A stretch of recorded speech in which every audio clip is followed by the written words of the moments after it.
अभी मैं आगे तो बोला ही नहीं। What is your objection?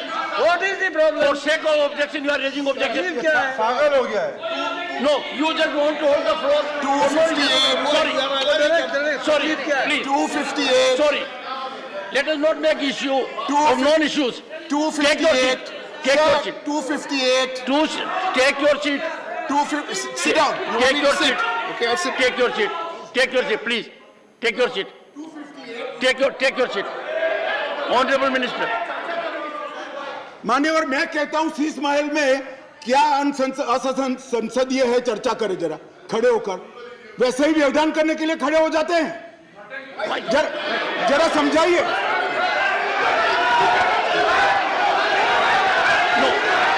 मान्यवर, मेरा निवेदन है, मान्यवर मेरा निवेदन है, असंसदीय क्या है इसमें इसकी चर्चा की जाए। मेरा निवेदन है। Take your seat, please. Take your seat. Take your seat. Take your seat. Sheesh Mahal में चर्चा हो जाए। Take your seat. Take your.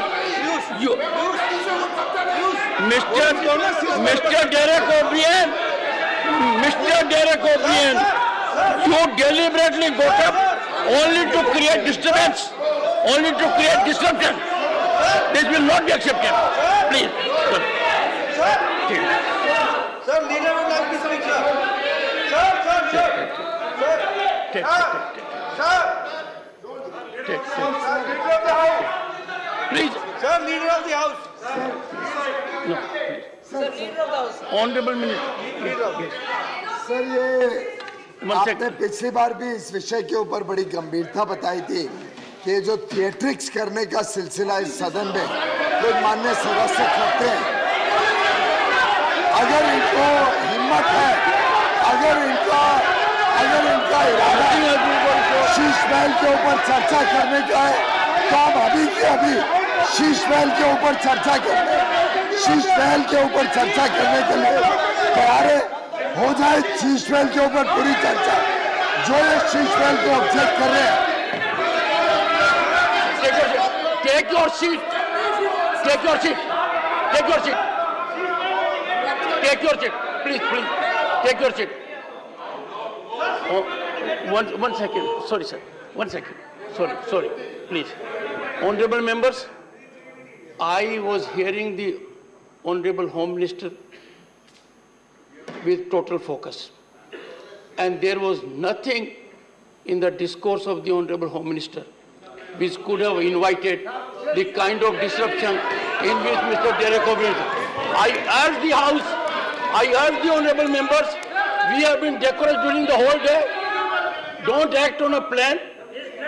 Let us believe in decorum. Honorable Home Minister.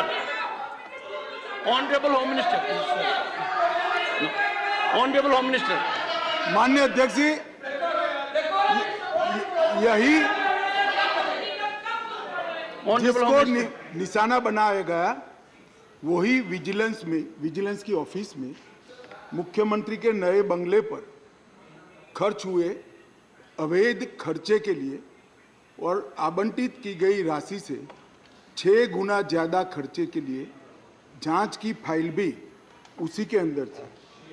माननीय अध्यक्ष जी, माननीय सुप्रीम कोर्ट ने एक ऑर्डर दिया था कि अपनी पार्टी के, सरकार के नहीं, अपनी पार्टी के प्रचार के लिए दिल्ली सरकार का जो खर्च हुआ है वो खर्च दिल्ली सरकार से नहीं, आप पार्टी से वसूल कर दिल्ली सरकार के खजाने में डाला जाए 90 करोड़ रुपए। इसकी जांच भी यही विजिलेंस डिपार्टमेंट ने थी। मान्यवर, इन्होंने दिल्ली सरकार के पास लॉ एंड ऑर्डर नहीं है, इसका मतलब पुलिस नहीं है, इसलिए वहां इंटेलिजेंस डिपार्टमेंट नहीं हो सकता है, मगर उन्होंने एक फीडबैक यूनिट बनाया और फीडबैक यूनिट से राजनीतिक जानकारियां इकट्ठा करना शुरू करी। मान्यवर, इसके खिलाफ भी एक जांच चली और ये जांच की फाइल भी विजिलेंस डिपार्टमेंट ने दी।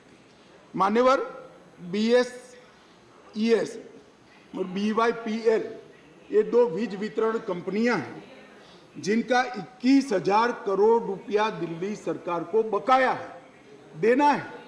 फिर भी 2000 करोड़ का उनको पेमेंट कर दिया गया। इसकी भी जांच चल रही है। वो जांच की फाइल भी इसी विजिलेंस डिपार्टमेंट में थी मान्यवर। और ये आधी रात को जो कागज इधर उधर कोड़ने का प्रयास किया गया वो ही इमरजेंसी थी। चिदम्बरम साहब को शायद मालूम नहीं था, इसलिए पूछते थे कि क्या इमरजेंसी थी, तो भाई ये इमरजेंसी थी, इमरजेंसी ये थी। और मान्यवर अगर ये न करते तो सारे घोटालों की फाइलों को गुम करने का एक नया घोटाला रजिस्टर करना पड़ा और इसलिए इमीडिएटली ऑर्डिनेंस लाना पड़ा जो संविधान सम्मत है। संविधान में ऑर्डिनेंस की व्याख्या और अधिकार ऐसे स्थितियों के लिए ही दिए गए हैं और सबको मालूम है जब ऑर्डिनेंस लेकर आते हो तो 6 माह के अंदर या सबसे पहले सदन के अंदर, जो सदन जब मिलेगा तब सदन के सामने रखना पड़ता है। तो आज मैं लेकर आया हूं। अब इसमें गैर संवैधानिक क्या है भाई बताओ तो?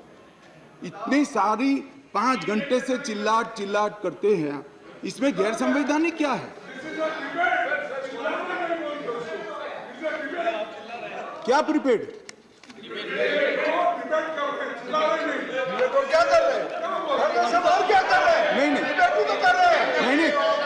नहीं, एक सेकंड मान्यवर खड़गे साहब की बात सही है। चिल्लाना शब्द निकाल दीजिए। बार बार रिपीटेशन के साथ इसको आप दोहरा रहे हो, इसलिए मैं बता रहा हूं बस।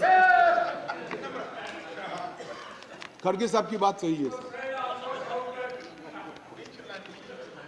मान्यवर अब ये विधानसभा के अधिकारों की बात करते हैं। हम सब ये सम्मानीय सदन के सदस्य हैं। सदन जब राष्ट्रपति महोदया आहूत करती है, बाद में इसका सत्रावसान होता है। ये संविधान की एक बनाई हुई सदन को चलाने की कार्यरीति है। इस पूरे देश में एक ही असेंबली है जिसका सत्रावसान ही नहीं हुआ ना, सत्रावसान होता ही नहीं। स्पीकर साहब सदन को मुलतवी करते और फिर जब बुलाना है, राजनीतिक भाषण करना है, तब सदन को बुलाकर 3 घंटे चलाकर फिर से बंद कर देते। दिल्ली असेंबली ऐसी है जिसका आज तक सत्रावसान ही नहीं हुआ है मान्यवर। आप मुझे बताइए ऐसे चल सकता है? माननीय अध्यक्ष जी, विधानसभा के rules of procedure and conduct of business 1997 के नियम 70 में विधानसभा अध्यक्ष को सदन को स्थगित करने का अधिकार दिया है। ये अधिकार इस तरह से देश के किसी भी असेंबली के स्पीकर ने नहीं उपयोग किया है। मैं इस पर कोई टिप्पणी करना नहीं चाहता। अगर उचित है तो कांग्रेस पार्टी ने जरूर इसका समर्थन करना चाहिए कि भाई विधानसभा को या संसदों को स्थगन कर ही चलाना, कभी सत्रावसान नहीं करना, वो सेशन में ही रहेंगे। अब सेशन में ही रहेंगे तो कानून कैसे बनाओगे? अब कैबिनेट बुला ही नहीं सकते। इसलिए क्या स्थिति है समझिए साहब। 2020 में सत्र की संख्या कितनी हुई दिल्ली के? 1 बजट सत्र। 2021 में कितनी? 1 बजट सत्र। 2022 में कितनी बार सदन बुलाया गया? 1 बार बजट सत्र। 2023 में कितनी बार सदन बुलाया गया? 1 बार बजट सत्र। उसके अलावा असेंबली की जरूरत ही नहीं है। इसके अलावा मान्यवर असेंबली की जरूरत ही नहीं है। ये किस तरह से असेंबली चला रहे हैं मान्यवर? कैबिनेट के अधिकारी की दुहाई दे रहे हैं। 2022 में